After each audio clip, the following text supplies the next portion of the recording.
Good morning, everyone. Happy Saturday. It's 8:30 a.m., April 4th, and I'm going to do a quick Bitcoin analysis. I'll even look at the stock market and maybe a little bit of the Forex markets and see how those closed. Okay. So first things first, I want to do a quick recap on our summary of the last week of trading. Here's how we traded last week, okay? The community was able to get into some of the Forex trades. Here was our equities trades, and then here was our BTC trade for our short yesterday, okay? So far, the only things that we have open are the equities and options trades right now. And then going into next week, we'll try to figure out how the landscape looks, okay? So let me break down Bitcoin and try to show you all exactly what's going on, all right? So first things first, over the last maybe hour and a half, it looks like we had a quick, movement to the upside and then down real quick, right? So let's break that down, okay? What I see right now developing, obviously, is something like this, which is, a descending triangle.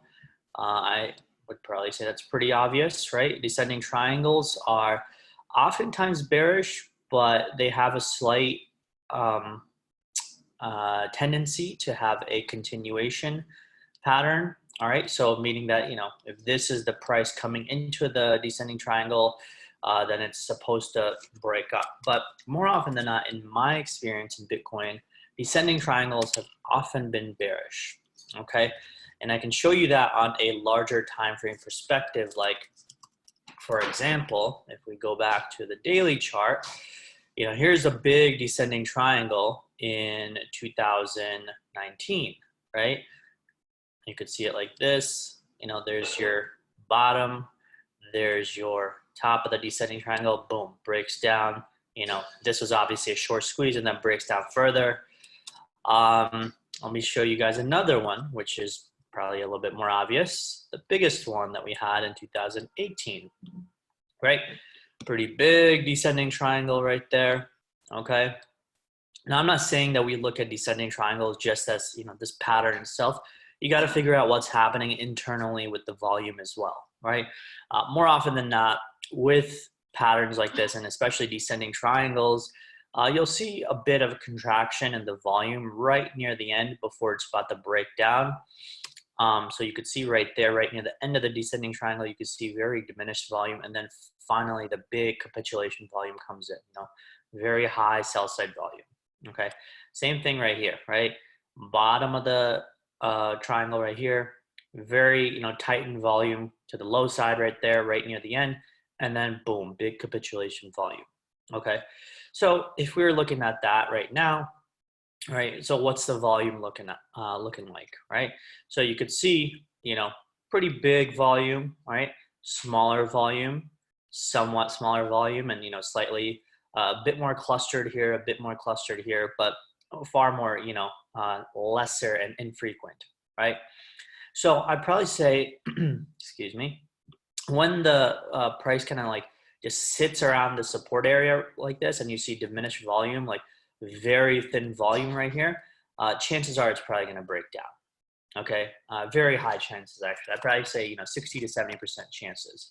But that's just based on how the patterns themselves play out, how the volume itself looks, and obviously understanding what's happening in the overall market structure so far, right?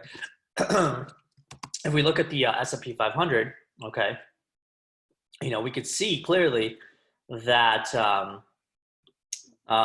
yesterday was a decent red day, and overall, I mean, my experience has still been that this is a dead cat bounce.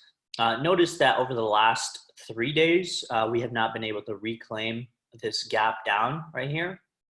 Okay, so that means that the bears are doing their best job to hold the price, down here, and then possibly next week we might have another gap down somewhere down here, and we break down, further going into next week.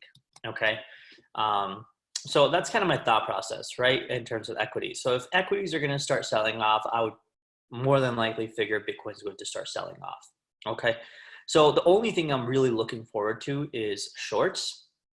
I'm sure there's people out there who are looking for bullish longs and stuff, And listen, in this particular instance, I mean, there were many times where we could have gone long, but to be honest, I was just I was just getting chopped up in this cycle, and I said, you know what? Let me stop looking for longs because clearly it's not working out. And sometimes that happens. Okay, you need to know. Sometimes in markets, you just may not have that much luck in one direction. It's just the luck of the cards, and it is what it is, right? But oftentimes I had better luck with shorts, spotting the tops in most of these cycles right here. Okay, all that is visible in our leverage trading channels. Okay, you could see yesterday we closed our short position right there, right? All the trade setups, the important information regarding our positions, we put it up in these channels with entries and exits and target profit areas and the reasoning and sizing behind our current trade. Okay, so a ton of information and reasoning goes behind our trades, and I'm really happy that our community members really appreciate that, because you could see the gains reviews, folks. People are really impressed with our community. Like one of our members, who's obviously really happy with the kind of content that we provide, the kind of support that we provide. And like I said before, right, we may not be able to give you every winning trade. That's just, first of all, it's never going to happen. And number two, when we try to give you trades, and let's just say, I tell you that this is a trade I'm taking, again, first things first, I am actually taking the trade. So I'm not like most people, not trading, okay, and just showing you that, hey, it's going to do this and that. Right? I put my money behind what I talk about, all right? Number two, when you lose, or rather, I guess, when I put the trade out and it's a losing trade, I lose as well. And as I do this, for my living, right, obviously I have to make sure that my losses are far more contained, okay, because I make a living off trading, okay? So if I make a living off trading, I obviously have to contain my losses. I can't be a degenerate gambler when it comes to trading. So if that's the case, I make sure that my losses, whenever they are losses, and I've had plenty, right? Let me show you guys my losses, right? Here's, one of my losses, right? Very tight because I didn't think Bitcoin was going to go down in this particular instance. It actually went in the other direction, but I entered at 65 or 66.50, got out at 66.65. So that was around, let's see, it's around this candle right here. So let me show you guys exactly where that was, right? That was right there, okay? Right around any of these candles right here. And you could see this thing made it up all the way to 7,300. So I'm really glad that I got out of the short when I did, okay? So I even mentioned my reasoning, right? Either the markets are factoring in these jobless numbers, which I'm talking about the unemployment and jobless claims in the United States. And the reason I mentioned that is because, as you very well know, Bitcoin has been moving pretty much toe-to-toe with the S&P 500. So I pay attention to the S&P 500 anyway. So it's good for me to explain to people what I was seeing on the back end of what's happening in the equity markets. Point is, we got out of that position, got out like $10 above our buy-in, so a slight loss. But then look how much the price ran up. If I was in that short with a deeper stop up here, I'd be down $200 in the hole. Or if I, didn't have a stop, that'd be like $600-700 in the hole. Okay, which obviously I don't play trades without stops. Just giving you an example. Okay, so the point is, it's not only important to understand when to take a trade that will yield you profit, but it's also important to understand when you need to get out of a trade that will yield you in a minimal loss. All right, so going back to the analysis. All right, I want to show you guys something else that's interesting, that I find interesting at least. All right, so let's go to a clean chart. Okay, so let's do this. All right, let's just do an XBT right there. I don't need this thing. All right, and we're gonna make this a line chart. Okay, and this is gonna be kind of interesting for you guys to watch. All right, so I want you to pay attention to this Wyckoff distribution schematic and notice how, okay, this, let me see if I can even, I can't have it side by side, but you could see that this right here, this top, all right, is your buying climax, okay? Your ST in phase B, all right? That's your secondary test, that's right there. Then it pulls back right here, okay? That's your show of weakness, okay? Goes back up past the buying climax, that's your UT, your up thrust right there, right? Or even up thrust right there, which breaks above this area. And then what we have up over here, or I guess, we can even break it down right here, right? So this is your potential, this marker right here, right? Which is a slight higher low than your AR and your show of weakness, right? So here's your show of weakness right here, and this is your higher low. Now this is where we are right now, okay? Notice this is your UTAD right there. Remember, look, we're basically doing the same thing, right? We're doing a little zigzaggy descending triangle potentially. And once we start breaking down, and I mean breaking down past, let's just say these levels right here, okay? So around $6,600 or so, or to be safe, below this level right here, 6,500, I would say we're gonna start our descent, okay? There's a couple of reasons why I believe Bitcoin is still, still bearish. All right, so let me show you guys this based on a weekly time frame. All right, so let's go to the weekly chart and let's do this. Okay, so here's the weekly time frame, right? We had this consolidation right there. Okay, and you could see all of these wicks, the last 2 weeks, we dug into those, but then closed back under, right? I don't see this particular wick, ending up here anyway. Okay, I probably see it by tomorrow. I see it coming down here, or maybe even lower. Okay, that's just kind of my thought process. All right.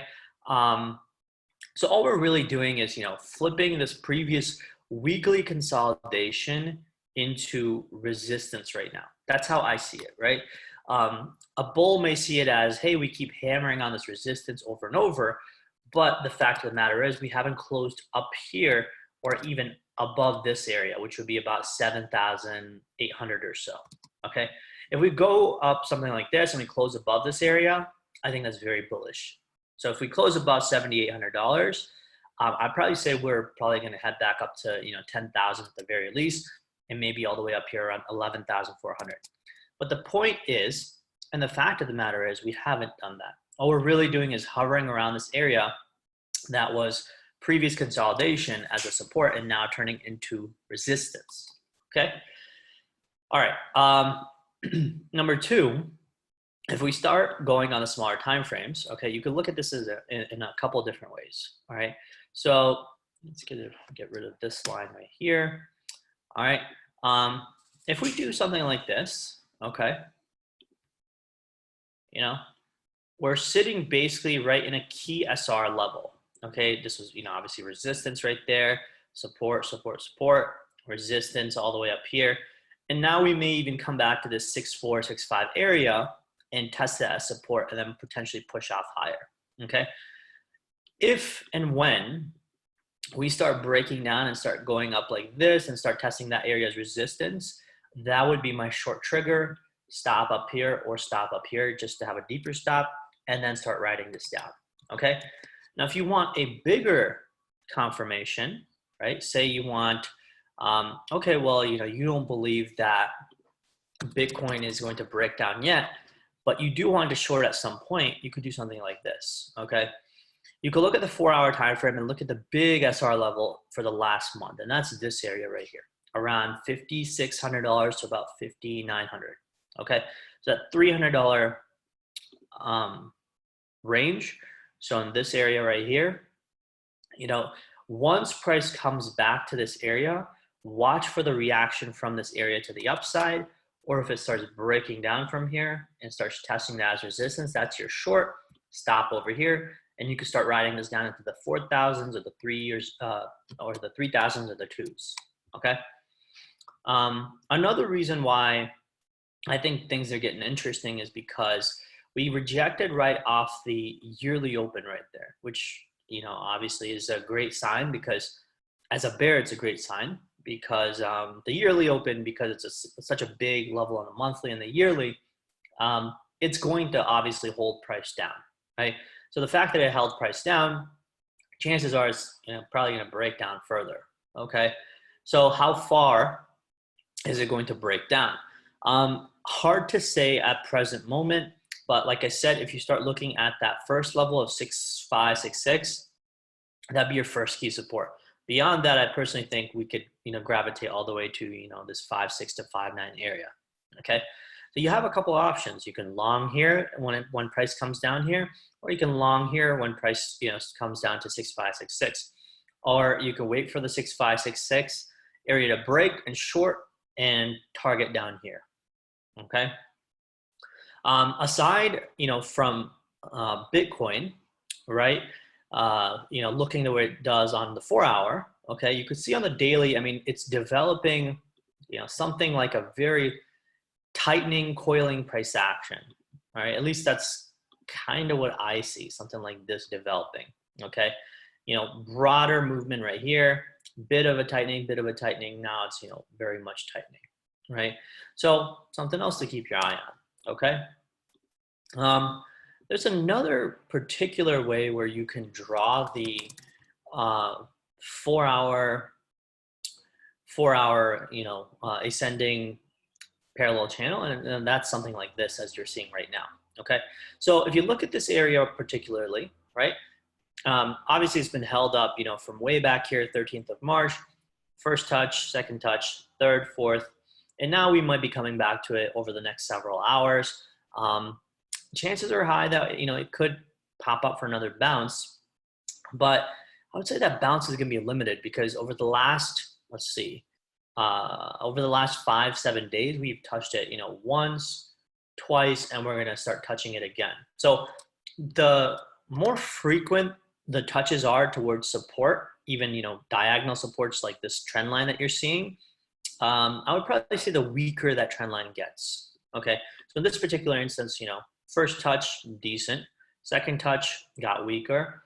Third touch, definitely going to get weaker.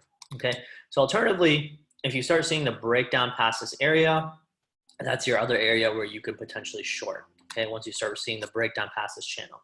All right. Yeah, another way to gauge weakness of this channel is the fact that if you see the up, down, up, stayed in the upper half for a long time, which is upper half of this channel, right? Which is above this white EQ right here, this white dashed line. And now prices essentially stayed in the lower half of this particular channel. So overall, one could make the argument that, things are getting weaker essentially over here, okay? So price needs to really break out towards 7.7, at least over here to show us that, okay, it's got some strength. But, even that 7.7 area would be the EQ of this area, and then it would be hitting this consolidation block before we drop down. All right. I personally don't think you could get there, but, Bitcoin always has a way to surprise people. All right. Last but not least, obviously go check out my Cryptosomniac Twitter page. I put out a ton of information and, commentary on there of what's happening in the world. Even my videos. Tomorrow, we're actually going to have a live session, okay, for those of you who are on Zoom, all right? So do come join. You can invite your friends, your family. We're going to discuss what's happening in the U.S. economy, the road to recovery, what's happened to the liquidity crisis, the everything bubble, and what Faisal and I are considering to buy, hold, sell, etc. Okay? So do come join. It's a free session for everyone. All right. And we're going to make it a nice informative one and maybe even take some questions at the end. All right. But yeah, that's it, folks. Come join Cryptosomniac Advantage. Like I said, we've started our Forex and options and oil analysis right here. So we're going to hike up prices soon. So make sure you do come join, as you will be grandfathered in at the current price rate. Versus, after we change the prices, they're changed, So if you join now, you'll never have to pay a higher price, all right? But if you join later, I can't guarantee that, obviously, okay? But that's it. You know, here's our wins for the week. Win, win, win, win across the board in the FX. Here's my proof of that. And more often than not, folks, I will do my job of showing you guys proof. I only think that's fair. You know, here's our trade for the proof as well right there. And then here's my equity trades and options right here. The options are down. The equity trade is up. So, you know, pretty honest with everything, pretty transparent. So yeah, a good bunch of winners. I think that's what, 4, 5, 6 winners or 7 winners and 3 losses. So not too bad, you know, across 3 different markets. All right. All right. Y'all take care. Come join Cryptosomniac Advantage and I'll catch up with y'all soon.